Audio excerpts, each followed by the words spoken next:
Hello दोस्तों, स्वागत है आप सभी का। आज के इसमें जो प्रश्न था वो ये था कि विवाह में विलंब क्यों हो रहा है और वैवाहिक जीवन आगे कैसा दिखाई देता है। तो देखिए, सबसे पहली कंडीशन इस पे फोकस करते हैं कि विवाह में विलंब की स्थिति क्या है और चुनौतियाँ क्या बनती हुई नजर आती हैं। इस लगन कुंडली को अगर हम फोकस करें, ये रहेगी लगन कुंडली, ये रहेगी नवांश की कुंडली। लगन कुंडली के अंदर हम अगर देखते हैं तो हमारे को सबसे पहले सेवंथ हाउस के स्वामी और साथ साथ उसका संबंध लगन से किस तरह से बन रहा है, इसको भी देखना पड़ेगा। क्या सातवें भाव का स्वामी सीधे सीधे लगन पे दृष्टि दे रहा है, क्योंकि हर वो चीज़ जो कि केंद्र में आ जाए और लगन पे दृष्टि दे तो वो मिलने की संभावना बढ़ जाती है। अगर ऐसा ना भी हो तो भी कोई ना कोई सर्टेन कंडीशंस आपको फिक्स करनी पड़ेगी। जैसे इस पर्टिकुलर कुंडली के अंदर अगर हम बात करें कि सप्तम भाव की स्थिति कैसी है, तो यहाँ पर वो सूर्य और राहु के मध्य है। इसे हम नाम देते हैं पाप कत्री प्रभाव। अब ये पाप कत्री प्रभाव क्योंकि राहु से बन रहा है, तो क्या ये वीक होगा या स्ट्रांग होगा। तो देखिए, सूर्य जो है वो सप्तम भाव की तरफ बढ़ रहे हैं और राहु भी सप्तम की तरफ बढ़ रहे हैं, यानी कैंची के धार के बीच में ये भाव फंस गया। ये पहला रीज़न बनेगा कि कई बार बात बनते बनते आखिरी मोमेंट पे क्लिक करके ख़त्म हो जाए। ये स्थिति अगर बन रही होगी तो उसका रीज़न जो रहेगा वो रहेगा पाप कत्री फॉर्मेशन। और जब पाप कत्री में राहु जिम्मेदारी उठाता है तो बहुत सारी चीज़ें जो हैं वो अचानक से ही डिस्टर्ब होती हैं। अच्छा चलिए, भाव तो ठीक है गया, मतलब 33% का लॉस।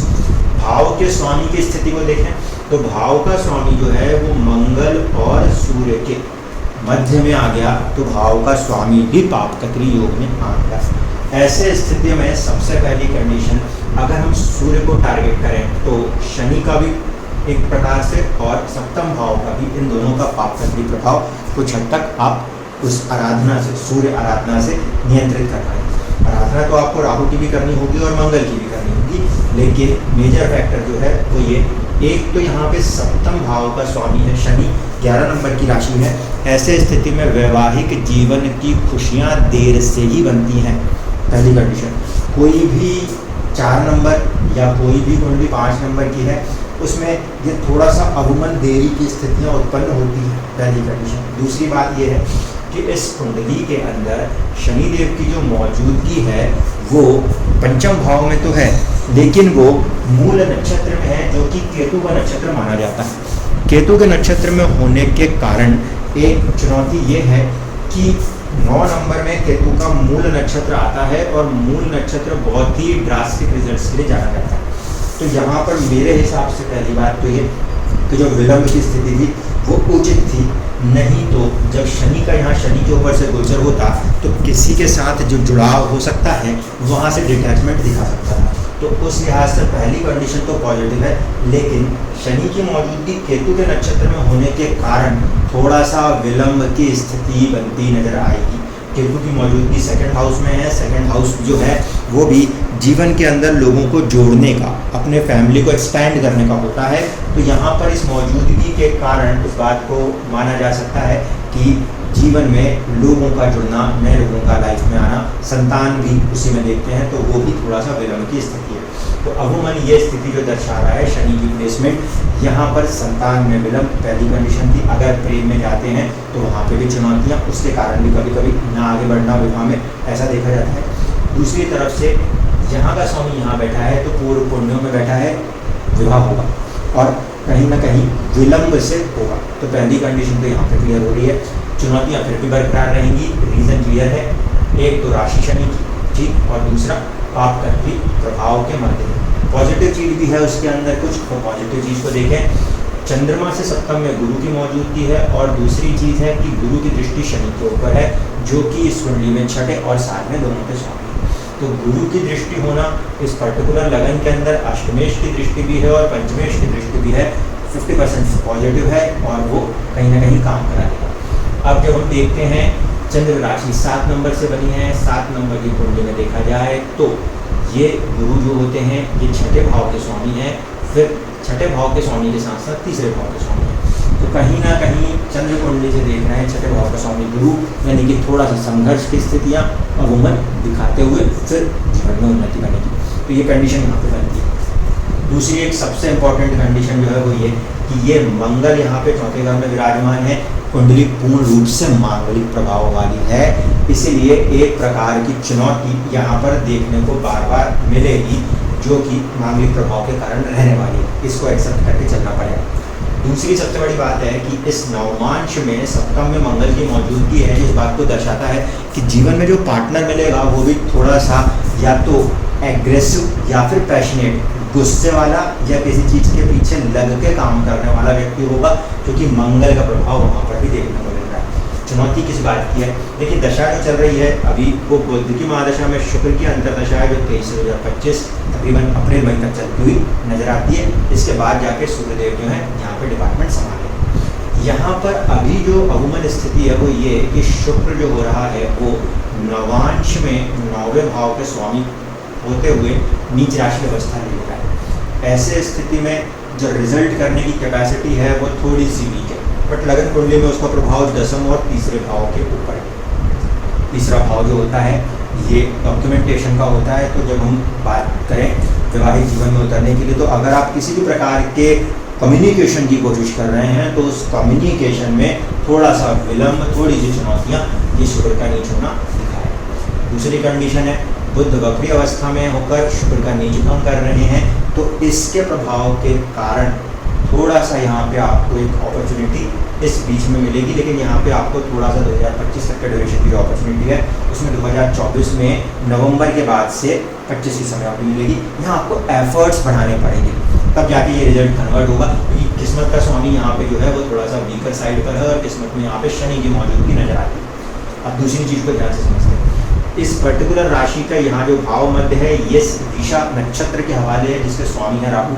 ऐसे स्थिति में राहु की मौजूदगी अष्टम में कहीं ना कहीं डिले फैक्टर आएगा ही आएगा, लेकिन फिर भाग्य के साथ गुरु जो आगे बैठे हैं वो चीज़ों को बताएंगे। अष्टमेश का संबंध यहाँ पर फिर कहीं ना कहीं नवम से हो रहा है, तो भाग्य भी धीरे धीरे करके बढ़ेगा, इसमें भी कोई परेशानी नहीं है। यहाँ पर अगर हम आ जाएँ तो इस समय अवधि में ये जो दशाएँ चल रही हैं 2023 से 26 तक की, ये दशाएँ सपोर्ट करती हैं। और एज के हिसाब से भी देखें तो अब एज 33 से 36 की तरफ जा रही है, जो कि इम्पोर्टेंट पॉइंट होता है इस पर्टिकुलर लगन के अंदर जहाँ पे भी चीज़ों के होने के चांसेस बनते हैं। तो कंडीशंस जो यहाँ पे नज़र आती हैं अमूमन वो ये कि वैवाहिक जीवन में थोड़ी सी चुनौतियाँ रहेंगी, ठीक है। लगन कुंडली के अंदर मंगल की चौथी दृष्टि के अलावा कोई भी दूसरे पापी ग्रह की दृष्टि तो नहीं है, सिर्फ मंगल की दृष्टि है। बाकी शनि की खुद की दृष्टि भी यहाँ पर है, तो शनि पापी जरूर हो गया, लेकिन उस भाव का स्वामी है वो उतना ज़्यादा डिस्टर्बिंग नहीं है, बट स्टिल दो क्रूर ग्रहों की दृष्टि सप्तम पर होने के कारण थोड़ा सा संभल के आगे बढ़ना होगा, पहली कंडीशन। दूसरी कंडीशन, जब कभी भी मंगल की दशाएं किसी भी लेवल पे दिखाई दें, अंतरदशा, प्रत्यंतरदशा, महादशा, किसी भी लेवल पे दिखाई दे, उस समय अवधि में थोड़ा सा सावधानी आवश्यक होगी, क्योंकि मंगल जो है वो नवांश कुंडली में अष्टमेश है, वो चुनौती का उत्पन्न करने की क्षमता रखता है। तो यहाँ पर अगर हम ओवरऑल कंटेक्स्ट में देखें, सूर्य और मंगल दो पृथकतावादी ग्रहों का प्रभाव है सप्तम में, इसीलिए थोड़ा सा चुनौतीपूर्ण स्थितियों के साथ जीवन में वैवाहिक जीवन धीरे धीरे करके आगे बढ़ता हुआ नजर आएगा। इस पर्टिकुलर कुंडली के अंदर एक और इम्पॉर्टेंट चीज़ जिसमें कि ध्यान देने वाली बात होगी वो ये कि अगर हम फोकस करते हैं चंद्र कुंडली को या सूर्य कुंडली को, तो देखिए सूर्य कुंडली में सप्तम का स्वामी चंद्रमा है और फिर वहाँ से 1, 2, 3, 4 यानी कि सूर्य से दसम में बैठा हुआ है, पहली कंडीशन। दूसरी कंडीशन अब चंद्र कुंडली से देख लीजिए। चंद्र कुंडली से जब हम सप्तम के स्वामी को देखते हैं जो कि मंगल है, वो चंद्रमा से सेकंड हाउस में, तो पहला फॉर्मेशन विवाह जो होगा वो होगा जरूर, उसमें से सूर्य के लिहाज से देखा जाए तो उस विवाह का प्रभाव व्यक्ति के स्टेटस के ऊपर पड़ेगा और वो भी इमोशनल पॉइंट से पड़ेगा, ठीक है, क्योंकि सूर्य से देखा जाए तो सप्तम चंद्रमा के हवाले है, जो सीधे सीधे किसको इफेक्ट कर रहा है, सूर्य से दसम, यानी कि विवाह जो होगा उसका प्रभाव किसी न किसी रूप में स्टेटस को प्रभावित करेगा। और साथ ही साथ चंद्र कुंडली से अगर ध्यान दें तो वैवाहिक जीवन के अंदर जो आर्थिक उन्नतियों के रास्ते होंगे उसके लिए जीवन थोड़ा सा ज़्यादा फोर्स करता हुआ नजर आएगा, क्योंकि यहाँ पे सप्तमेश जो है उसकी मौजूदगी चंद्रमा से सेकंड में है। लेकिन दूसरा एक इम्पॉर्टेंट पॉइंट और ध्यान देने वाला है वो ये कि कहीं ना कहीं चंद्रमा से सप्तम भाव का स्वामी अपने से इस सप्तम भाव से 8 हो गया है, जिसके कारण विवाह में विलंब की स्थिति चंद्र कुंडली से भी सामने नजर आती थी तकरीबन एज ऑफ 32 तक, क्योंकि मंगल की उम्र 28 से 32 वर्ष के बीच में मानी जाती है। तो इस कंडीशन से देखें तो चंद्र कुंडली में भी डिले फैक्टर था। गुरु की मौजूदगी 33वें साल के बाद उन्नति के रास्ते खोलने वाली बनती नजर आती है। यहाँ पर हम लगन कुंडली से देखें तो शनि वाला प्रभाव है, और 2025 तक जब तक शनिदेव यहाँ बैठ के चल रहे हैं तब तक सप्तम भाव से जुड़े हुए चीज़ों के रिजल्ट्स मिलने के चांसेस काफ़ी प्रोमिनेंट होंगे। बट आपको यहाँ पर इस बात को ध्यान में रखते हुए कि शुक्र जो है वो अंदर से इंटरनली कमज़ोर पड़ रहा है नवांश में, तो आपको अपने एफर्ट्स थोड़े से ज़्यादा बढ़ाने पड़ेंगे, तब जाके यहाँ पे विवाह होता हुआ नजर आएगा। शनि क्योंकि केतु के नक्षत्र में मौजूद है, केतु 6 नंबर की राशि में मौजूद है, तो गणेश जी की पूजा करते हुए केतु को शांत रखें, ताकि भविष्य में कभी भी अचानक से वैवाहिक जीवन में अलगाव की स्थिति उत्पन्न ना हो सके। इसके लिए गणेश जी के मंत्रों को आप यूज़ कर सकते हैं, केतु स्पेसिफिकली क्योंकि बुध के साथ यहाँ पर जुड़ के आए हुए हैं। धन्यवाद।